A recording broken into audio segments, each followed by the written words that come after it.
In this week's show, we thread the needle on a narrow bridge. Oh my God! Meet awesome people and amazing beers in Kentucky. Have a rematch with our Furrion fridge. And fix a bathroom door that decided to become unhinged.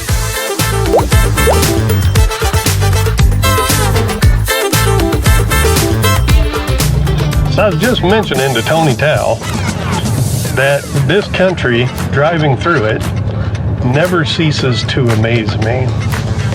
Because we are in southeastern Missouri, and if you had told me that part of Missouri looked like this, I would have said you're crazy. Missouri is just flatland. There's parts of this that kind of remind me of like driving through Idaho. It's just like, it's highway, but it's not straight, it's curvy. And there's pine trees and oak trees and... Smells really good here. That's what I was just gonna say. You can smell the pine in the air, and it's just beautiful. Definitely not a boring drive. Not at all.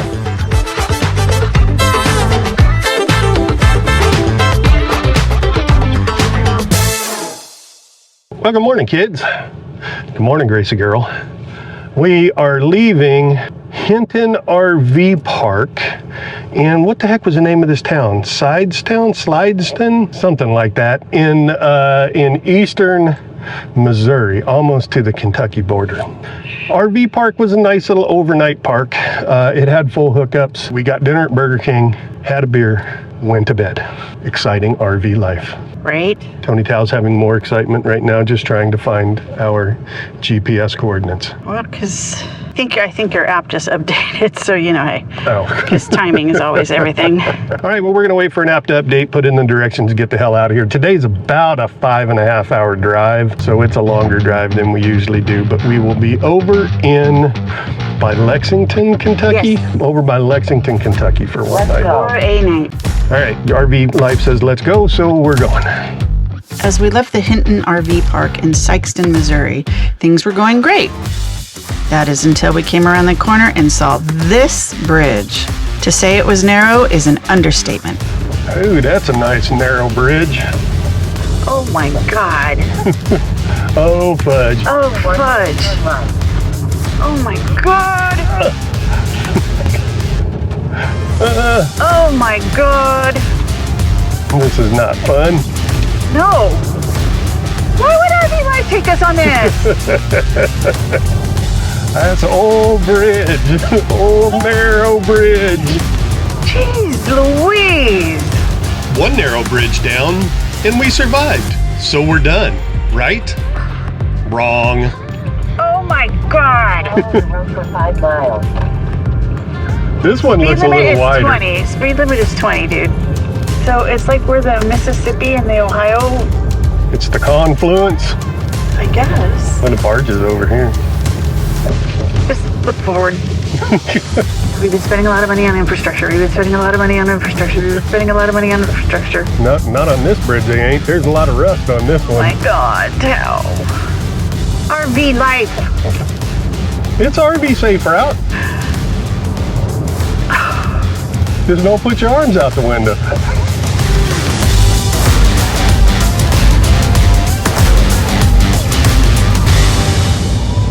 Gracie's eyes, they're watching you.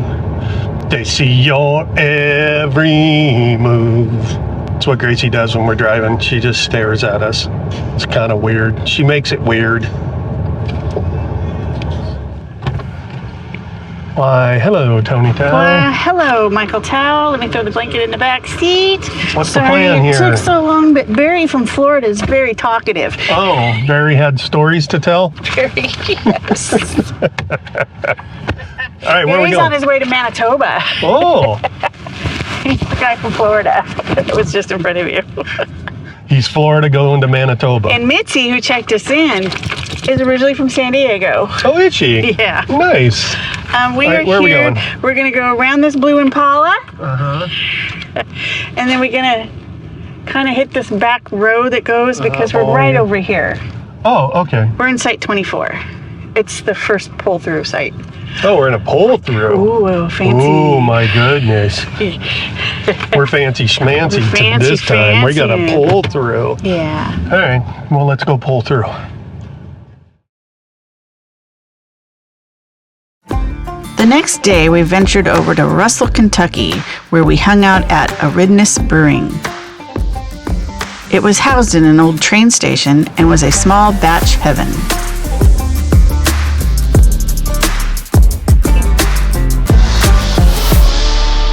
So this is one of the advantages of befriending people that own breweries. Lean on in. What was your name again, sir? Justin. This is Justin. He is the owner of, I'm going to say it wrong, Eridanus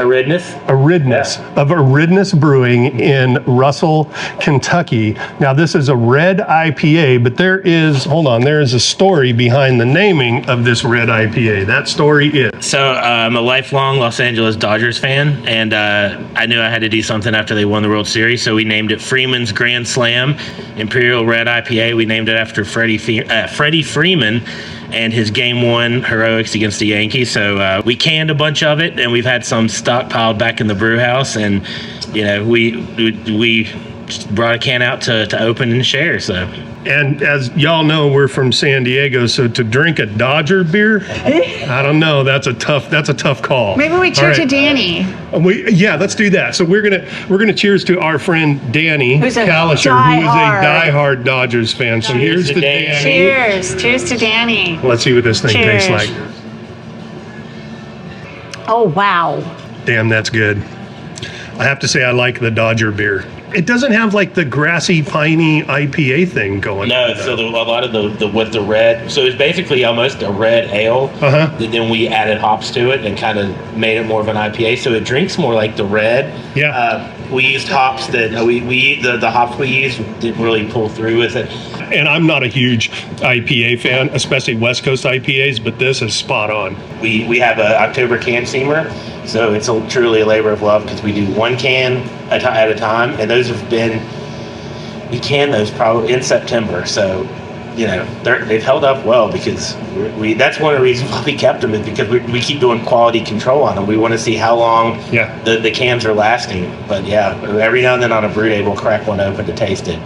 But yeah, it's one of my favorite beers. So without a doubt, if y'all are in Russell, Kentucky, you absolutely have to come to this brewery. Their Irish red is, you're going to hate me for saying this, but it's the second best Irish red that I've had in the country. So yeah, absolutely. And they have a blackberry cider that was super, super good. A tip on the blackberry cider, they also have a Berliner Weiss, and the Berliner Weiss is has a bit of sour to it. If you get a flight, get the Berliner Weiss and the cider, the blackberry cider, in the flight, because if you sip the Berliner Weiss first and then drink the cider, it makes it so much sweeter. All right, I'm gonna do an experiment with you. Take a sip of that Berliner Weiss first. Okay. And then do the cider and tell me if it don't make the cider even sweeter. Oh God, yeah. Right. It's yummy though, I love that cider. Yeah. So yeah, you definitely have to come hang out at this place. And if you are Tony Tao and have discovered that you liked old fashions, they make old fashions here too. By the end of the day, you're going to be another catty Chathy. I'm going to be a catty Chathy. With a comfortable tap room and the most honest open sign ever, Eridanus Brewing goes on our must-stop at brewery list, even if they are a Dodgers fan. And if you want to know what other breweries are on our list, click on the join button and become a channel member. That gives you access to our nationwide brewery map, complete with reviews and links to videos.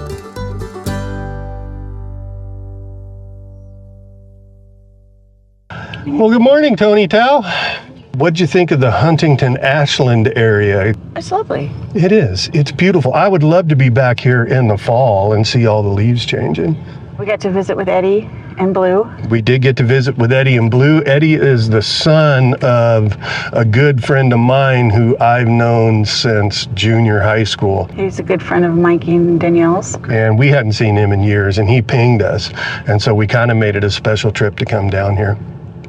and hang out with him. Yeah, it was lovely. We had pizza and Yeah. yeah. We had pizza and we had West Virginia pepperoni rolls that were flipping amazing.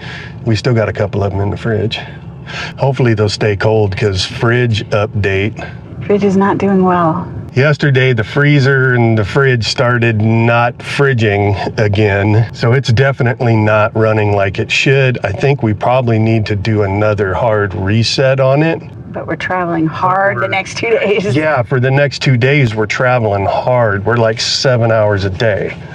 So it might not be until we get to New York that we can do that hard reset. We were trying to get this thing replaced up in New York, but all of the RV techs up there, RV techs at the dealerships, were all going to be down at Hershey getting stuff ready for Hershey. Yeah, heading to Hershey to get stuff ready. As are we. Yeah, as are we.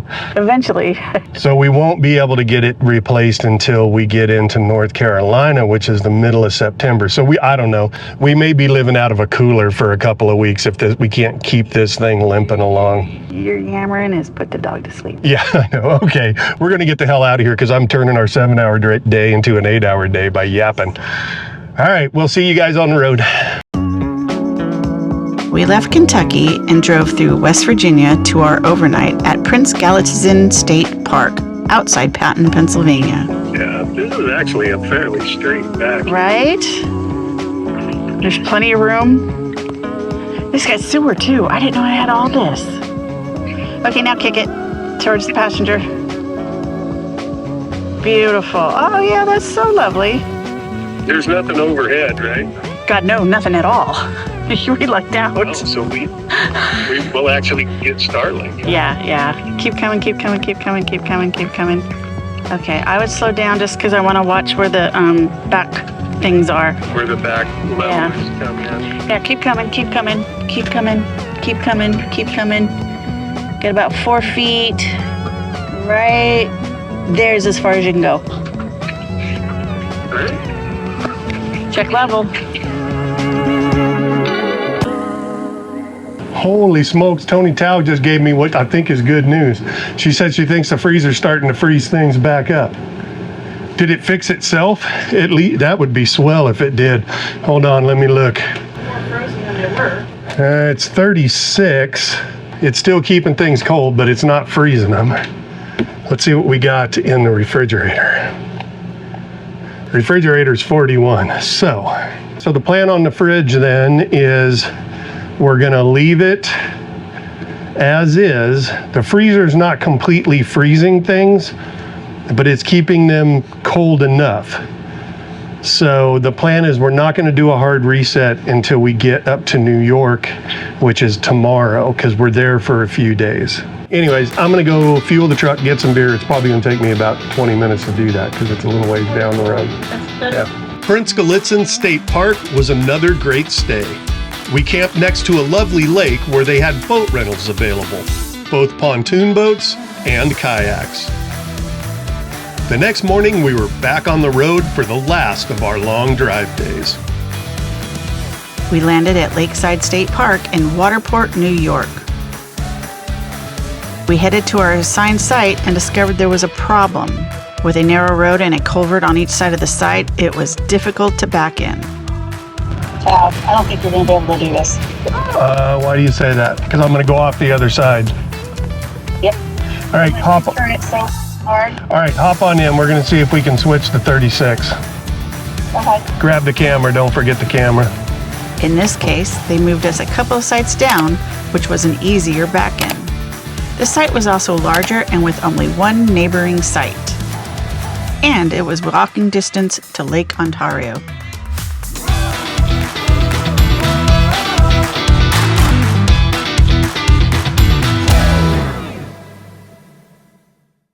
Well, good morning, kids, and welcome to our first day up in upstate New York. We are up by Rochester for a few days. We were going to go and do adventures today, but there's no time for adventures because we live in an RV, which means you got to be fixing shit. What do we have to fix? Well, as we had mentioned in the previous video, our refrigerator is still giving us some issues, so we're going to try a hard reset on that. I am going to try something that somebody on one of the Facebook forums suggested. Somebody suggested suggested if you just pull the 12-volt fuse out of the fuse box, that will kill all power to the fridge. So I'm going to try and do that. The other thing that we have to fix today, on our way in yesterday, this happened. This is what our bathroom door currently looks like. As you can see, it's not supposed to look like that. It's supposed to look a little more like that. So the hanger in the back is come undone, I believe, which means I got to get in there and fix it. And from what I'm seeing on the Facebooks, the only way to do this is to pull there's like a top fascia piece. This is that fascia piece I was talking about. And there's silicone all the way around it. And so I need to cut that silicone with a razor knife. Now the challenge to doing this is going to be getting both me and you in this bathroom, because at 6'4" and about 350, I'm not a petite individual. Let me get a tripod and see if I can set this thing up, and then we can both be in here. So the first step is going to be to cut through this silicone. A bigger gap on this side. The next thing I think is going to be to pry this way. Feels like it's glued up top. I don't want to pull too hard and break anything.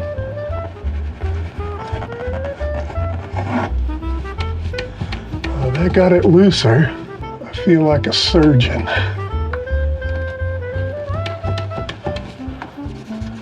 I can't tell if it's stapled in here. It looks like there may be a staple here and one there. See if I can slowly. I definitely think there's a staple in there. I may be able to get behind it with a screwdriver and just kind of pry it forward. Let me try that. All right, trusty screwdriver. Let's see if I can get up in there and pry a little bit. I really liked it when I was younger and my eyes worked better. I probably should get a flashlight. There we go. I think it's coming. Aha, it's off. Okay, so how they had the piece of fascia up there was they actually used a couple strips of butyl tape, which is actually, I think, pretty smart on their part, because I know they're using butyl throughout this whole darn rig. So here's where the butyl tape was, right there and right there. And then on the back of the fascia, there are a couple of brad nails, one right there.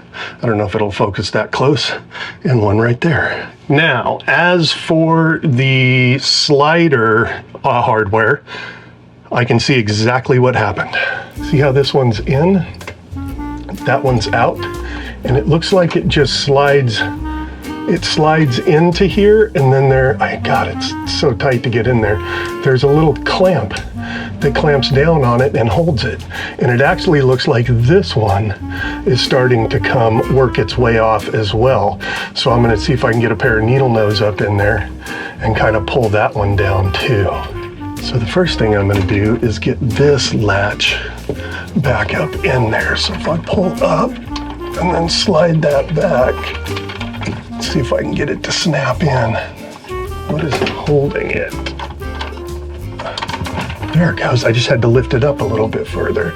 I need to get that latched around it. Let's see if I can squeeze it down with these. I think that's all the way in. Try and squeeze it a little more. Yeah, I think that's all the way in. Okay, so it looks like those two latches are now back on there the way they're supposed to be, or the two sliders. So now the door slides nice and easy. For those of you wondering what that latch looks like, it's just a little piece of plastic that fits up into a hole up in there. when you close it. And so it just sets in there to lock it, pulls down to unlock it. There we go. Tony Tao and I just had a conversation about putting this board, this fascia board, back into the bathroom. Because here's my concern. If I glue it back up there with like some double stick tape, if this door slips out again, then it's going to have to be all pried out again. And I think instead of doing that, I want to just use a couple of wood screws where the brad nails currently are, because that means I'll just have to zip the wood screws out, cut the silicone that I'm going to put in there, and then just pop the whole thing out. So I did check with Tony first, because this will affect the aesthetics. You will see some wood screw heads. And she's saying she's okay with it. She'll try and find something to kind of cover them up. So that's the plan. I've returned from the hardware store where I have procured the bits and bobbles that I need to fix the fascia in the bathroom. But just so that we can do this in an efficient way, I'm gonna clean the fridge out first and then pull that fuse and see if it actually will kill the power to the fridge. And then that way, when I'm fixing the fascia in the bathroom, the fridge can be doing its 2 hour sit around and do nothing to try and hard reset it. I'm not gonna do another time lapse of filling up a cooler with stuff out of the freezer. We've already done one of those. You know what that looks like. Everything's out of the fridge. So I'm gonna go try and find the right fuse to pop in the fuse box. Let me grab my glasses and I'll meet you at the fuse box. All right, so here's the fuse panel. Let's see. Furnace, Yeah. lights, pass through. TV lift, AC vents, monitor panel, water heater, two that are labeled utility board, but I have no idea what those are. All right, damn. So the fuse idea didn't work because there is no fuse, at least in our model. We have an early model Z100. There is no fuse in the fuse box for the refrigerator. However, I called my buddy Joel, who's an RV tech. You've met him in previous videos, and he did the refrigerator recall, and he said, hey, they have me put in a automatic resetting fuse in your front compartment. So instead of going through the process of unplugging solar and unplugging the power and unplugging the battery, you can just unplug the lead from there. So I'm going to show you where that lead is in case you are in the same type of situation and need to kill the power to your fridge. All right, we're going under the cap. So this right here, this is the resettable fuse. And inside of that, there are two posts, and the one on the right side is the one that goes over. Well, the power comes in on the left, comes off on the right, and goes to the fridge. So just pull that cable and you're golden. At this point, all the power is gone from the fridge. We're gonna let it sit for a couple of hours and then bring the power back. And in the meantime, I'm gonna go back into the bathroom and replace that fascia. Follow me. Here's the plan. I'm gonna try and knock these brad nails back out and then use the hole where the brad nail was in. I'm gonna drill it out a little bit and use that hole for the wood screws that I'm gonna put in there. So step number one, get the brad nails out. We're going outside. So the plan is to grab that little brad nail with these needle nose pliers and then try and hammer on them and drive it back out. Let's see if it works.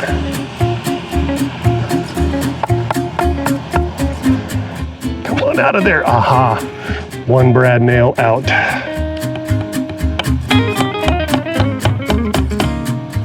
I don't think that one's gonna come. I think we're gonna have to just cut this one off and drill a hole next to it. Got the drill? It's a Bauer from Harbor Freight Tools, because why not buy tools from Harbor Freight Tools? Everybody else does. All right, and then we're gonna drill one kind of next to where this brad nail is. All right, pilot hole's drilled. Let's take it in the bathroom and see if we can't get it mounted up there where it's supposed to be. First thing I'm gonna do, there's some leftover caulking up here that I'm gonna try and get off. I don't know if I'm gonna be able to get it off the ceiling, but I should be able to get it off of the side rails because they're plastic. I tried to get it off of the wood, but it's not coming off without peeling up like the paint. There you can kind of see where it was peeling up the paint, and here on the edge it was trying to peel up the paint. So I think I'm just gonna leave it there and I'll just caulk over it, but I am gonna try and get it off the sides. Yeah, that came off of there. The other side. I have more control with my fingernails. So. Next thing we're gonna do, rubbing alcohol and microfiber towel. If you do not have microfiber towels as a RVer, you're RVing wrong. You need to get a whole bunch of these. You use them for all kinds of stuff. Gracie girl's barking at something. What's she barking at? Tony Towel, you got, oh, Tony Towel's got a fly swatter because I just let a fly in. And so Gracie is barking at the fly swatter.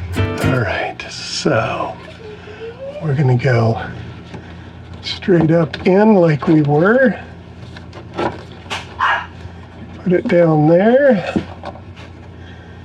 I wonder if it would be easier if I put the screws kind of halfway in first and then finished them off once it's up there. Let's see if that's an idea. Now the real test is going to be, can I get my drill up here to get these in?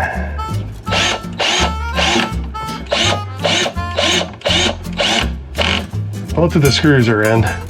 We're gonna have to find like some little silver or gray dots to put over them because it does look kind of meh. Now I need to caulk this up all the way around.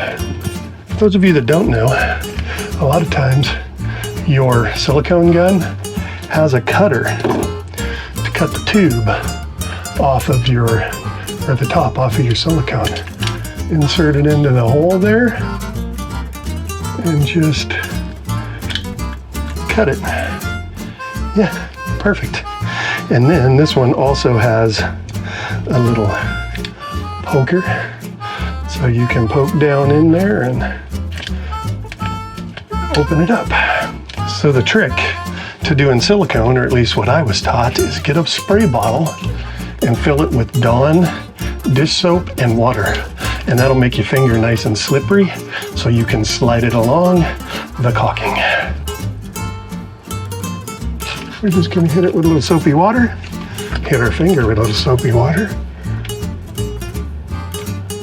And just run that bead all the way down. Look at that. Nice and pretty. And we're gonna get rid of the excess stuff again on our microfiber towel. And that keeps it also, it comes right off your finger. Right down that edge. And right down that edge. Hit it with a little soapy water. Finger with a little soapy water. And just run it right down. Run it right down. Wipe that off. Dry it. All right, dude. We're back in action. We got a door that closes, it locks. All back together. So I hope that this is helpful to you if you've had this happen to you and you've come here to the YouTubes to find out how to fix it. I hope this was helpful for you. If it was, put a comment in the comments below. Tony Tao, you want to take a look? You don't have a mic on, but you take a look, see what you think. I know you're not gonna like those screws up there, but we'll find something to cover them up. I already have a plan. You already got a plan for it? What's your plan? Talk this way because the mic's here and you don't have a mic. You're eating lunch right now, huh? I am, and I also have to pee, and you've been to the bathroom for a very long time. Well, then I'll tell you what. I'm gonna get out of the bathroom. I'm gonna let you pee, and then we can talk about it later. How's that? You know, when you got to film stuff, it always takes about 3 times as long to do it. But in the end, I think it's worth it because it's sharing knowledge. Tony Tao says, I did a fine job on my caulking. I don't know if that's a innuendo or not, but I'll take it as, okay, it was a fine job on my caulking. All right, fridge is powered back on. We got it set to 36 and 0. I'm gonna check the temperatures inside each compartment. 65 degrees in the freezer, 64 degrees in the fridge. We're gonna let this sit for about an hour. Tony Tao is giving it lots and lots of love. Here's something working. Yeah. We'll see what happens. Hopefully this kicks it back into gear, and we got our freezer back and our fridge back and limping along until we get down to North Carolina. Well, good morning, kids. The fridge has been plugged in all night long, and I think we're good. Let me grab the gun. We'll open the freezer. Everything's frozen up. So let's see where we're at. Yes, we are at 9 degrees. Let's look at the fridge. 42.6 degrees in the fridge, so it's still working. All right, fridge is still back to limping along. Yay!